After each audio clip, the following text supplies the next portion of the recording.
Good morning everyone. Today we are going to start the fresh chapter of our textbook and chapter is chapter number 6, which is tissues. First of all, I would like to tell you the message of the chapter.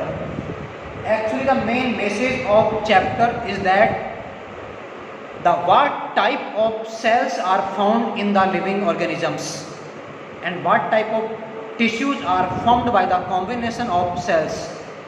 If cells are found in the organisms, then it is known as a cellular organism. If no cell is there, then the organism is known as acellular organism. What do you think about the statement? All the living organisms have cells. If you know, then tell me via WhatsApp message. After the class, you can send me message also. Question is that all the living organisms have cells, yes or no? You can send me your answer via WhatsApp also. Okay, चलिए start करते हैं chapter को आगे. इस question का answer आप लोग मुझे सेंड कीजिएगा जैसे भी आपको टाइम मिले. अगर आपको आंसर आएगा डेफिनेटली आप मुझे बताएंगे. कोशिश करिएगा, फाइंड आउट कीजिएगा कि क्या सभी ऑर्गेनिजम्स में सेल होते हैं क्या, या कुछ ऑर्गेनिज्म सेल थ्योरी का एक्सेप्शन भी हैं. एक्सेप्शन का मतलब जो रूल्स को फॉलो नहीं करते हैं. क्या सभी जो है सेल थ्योरी को फॉलो करते हैं, जो कि कहती है कि हर एक लिविंग ऑर्गेनिज्म में सेल्स होते हैं. क्वेश्चन है आपके लिए. चलिए आगे बढ़ते हैं. टिश्यू. टिश्यू से पहले हम बात करते हैं सेल की. एवरी लिविंग ऑर्गेनिज्म में कंटेन सेल्स और नॉट. देखिएगा, हम बात करें सेल की, तो सेल प्रेजेंट हो भी सकती है और सेल प्रेजेंट नहीं भी हो सकती है. जरूरी नहीं है सेल हो. तो अगर सेल हैं तो देखिए क्या होगा. If cells are present in the living organisms, then a group of cell is also formed. Suppose that a single cell is there and single cell converts into multiple cells. एक cell से बहुत सारी cells बन जाती है. कैसे? How it is possible? Due to the process of cell division. Due to the process of cell division. Cell division says that new cells are arises from the pre-existing cells, and this statement was also proposed by Rudolf Virchow. Rudolf Virchow was the scientist who proposed that new cells are arises from pre-existing cells. New cells arises from pre-existing cells. And this is a true, correct और factual statement. बिल्कुल सही statement दिया था Rudolf वर्चो ने, जो कहते हैं कि जो नई सेल हैं वो पहले वाली सेल से बनी. देखो सिंपल सी बात है. हम देखते हैं कि डॉग, मंकी, कैट ये आज भी हैं, कल भी थी, आने वाले कल में भी रहेंगी. कि कल से पहले वाला जो कल था तब नहीं थी क्या? हम बात करें आज से 10 ईयर्स पहले कैट भी नहीं थी. हाँ, वो एक अलग चीज़ है. हम अगर बात करें जुरासिक पीरियड की, आप सुनिए सर, जुरासिक पीरियड में तो था ही नहीं, केवल डायनासोर थे. देखिए वो अलग पीरियड है. जुरासिक पीरियड को कहा जाता है गोल्डन एरा ऑफ रेप्टाइल्स.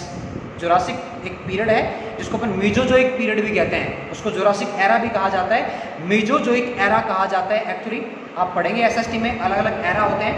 तो मीजोजोइक एरा को रेप्टाइल्स का गोल्डन पीरियड माना जाता है. उस टाइम पे अर्थ पर केवल डायनासोर्स का साम्राज्य हुआ करता था. वो एक अलग कंडीशन है. तो हम इतने टाइम पहले की बात भी नहीं कर रहे हैं. तो हम ये कह रहे हैं कि कैट, डॉग, रैट ये पहले भी थे, आज भी हैं और आने वाले कल में भी इनकी पॉसिबिलिटी है. How it is possible? What is the reason behind that? And reason is reproduction. क्योंकि रिप्रोडक्शन की वजह से क्या होगा, जो ऑर्गेनिजम्स हैं उनकी स्पीसीज का एग्जिस्टेंस बना रहता है. और लिविंग ऑर्गेनिजम्स जो कंटिन्यूसली प्रोड्यूस होते रहते हैं वो अपनी ऑफ स्प्रिंग को, अपनी स्पीसीज को कंटिन्यू बनाए रखते हैं. तो रिप्रोडक्शन की वजह से ऐसा होता है. अब जब रिप्रोडक्शन होगा तो डेफिनेटली सेल डिवीजन भी होगा, क्योंकि जब तक किसी सेल में ग्रोथ नहीं होगी तब तक उसमें सेल डिवीजन नहीं होगा. And we know growth is an essential character of a living organism. Growth हर एक लिविंग ऑर्गेनिज्म का एक यूनिक, एक कैरेक्टरिस्टिक कैरेक्टर माना जाता है, एक फीचर माना जाता है. तो ग्रोथ तो डेफिनेटली होनी है, और ग्रोथ अगर होगा तो डेफिनेटली आप मान के चलें सेल डिवीजन भी होगा ही होगा. अब ये सेल डिवीजन अलग अलग तरह का हो सकता है. हम हालांकि टाइप की बात में 3 टाइप का सेल डिवीजन माना जाता है, amitotic, then mitotic and meiotic cell division. हम आगे बात करेंगे, एक चैप्टर दे रखा है आपको जहाँ पे अपन सेल डिवीजन के बारे में डिटेल में डिस्कस करेंगे। फिलहाल आप इतना याद रखें, cell division is of 3 types, a mitotic cell division, mitotic cell division and meiotic cell division. तीनों की हम अलग से डिटेल में बात करेंगे, कौन सा सेल डिवीजन किस प्रोसेस में इन्वॉल्व होता है, उसका रिजल्ट क्या निकलेगा, आगे बात करेंगे। We are saying that when cell undergo cell division then many cells are formed and a group of cells, what is this? This is a group of cells, group of cells, a group of cells which are similar in the origin। ध्यान दीजिएगा, sales का origin same हो सकता है जो group बनेगा, लेकिन जरूरी नहीं उसका फंक्शन सेम हो, जरूरी नहीं है फंक्शन सेम हो, फंक्शन सेम हो भी सकता है लेकिन ओरिजिन हमेशा सेम रहेगी। A group of cells which have same origin is known as a tissue. Listen again, a group of cells which have same origin is known as a tissue, उसको हम नाम देते हैं टिश्यू का। Now the types of tissue, types of tissues, basically tissues are of 2 types. First one, plant tissues which are found only in plants, plant tissues, and second are animal tissues, animal tissues which are found only in animals, second are animal tissues,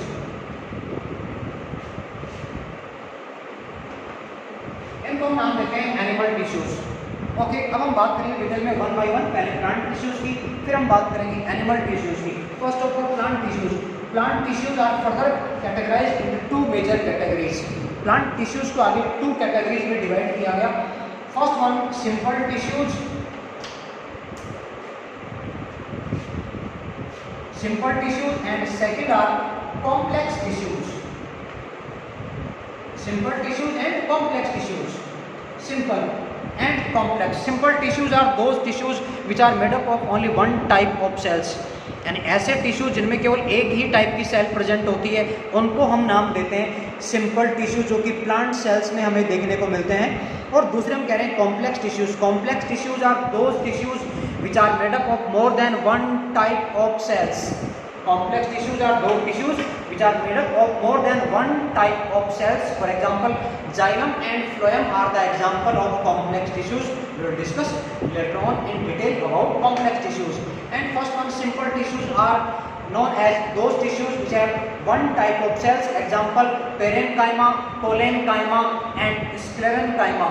Listen again, simple tissues are of 3 types, parenchyma, then collenchyma and sclerenchyma। First one which is known as parenchyma।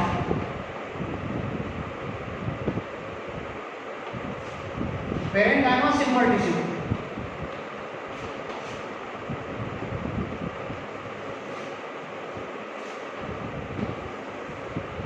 parenchyma is found in the all parts of a plant। एक plant के जितने भी part हैं, root, stem, leaf, अगर flower वहाँ बन रहा है, एंजियोस्पर्म है, फ्लावरिंग प्लांट है, तो उस पार्ट के अंदर भी हमें पेरेनकाइमा देखने को मिलता है। एक और चीज़ मैं आपको बताना चाहूँगा यहाँ पे, देखिए हम बात करें अगर हैबिटेट की, तो हैबिटेट के अकॉर्डिंगली प्लांट्स की अलग अलग कैटेगरी बन जाती है।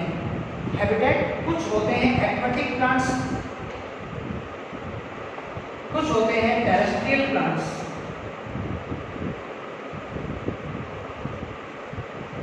Aquatic plants and terrestrial plant. अब टेरेस्ट्रियल प्लांट्स की भी कैटेगरी बन जाती हैं, कुछ मीजोफाइट्स होते हैं, तो कुछ लिथोफाइट्स होते हैं, तो कुछ सायोफाइट्स होते हैं, जो अलग अलग टाइप के हैबिटेट में ग्रो करते हैं, क्योंकि वहाँ उनमें एडेप्टेशंस आ जाते हैं। जैसे एक्वेटिक प्लांट है, एक्वेटिक प्लांट को आप टेरेस्ट्रियल कंडीशंस में ग्रो नहीं कर सकते हैं, क्योंकि उस प्लांट में उन एक्वेटिक कंडीशंस में रहने के लिए है जो हम कहें एडेप्टेशंस डेवलप हो चुके हैं।